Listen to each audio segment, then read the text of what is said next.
দেশজুড়ে আবারও জ্বালানি সংকটের উদ্বেগ দেখা দিচ্ছে, যার প্রভাব পড়েছে পেট্রোল পাম্পগুলোতে।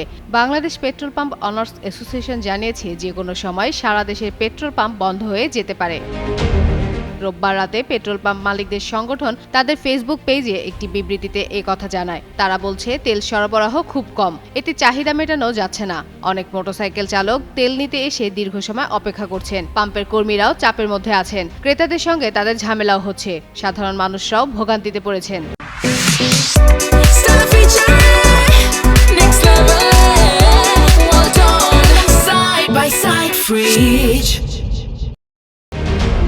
সংগঠনটি বলছে, এই অবস্থা চলতে থাকলে বড় সমস্যা হতে পারে। নিরাপত্তা ঝুঁকিও বাড়ছে। তাই নিরাপত্তার স্বার্থে ও তেল সরবরাহ না পাওয়ার কারণে যে কোনো সময় পাম্প বন্ধ হয়ে যেতে পারে বলে তারা আশঙ্কা করছে।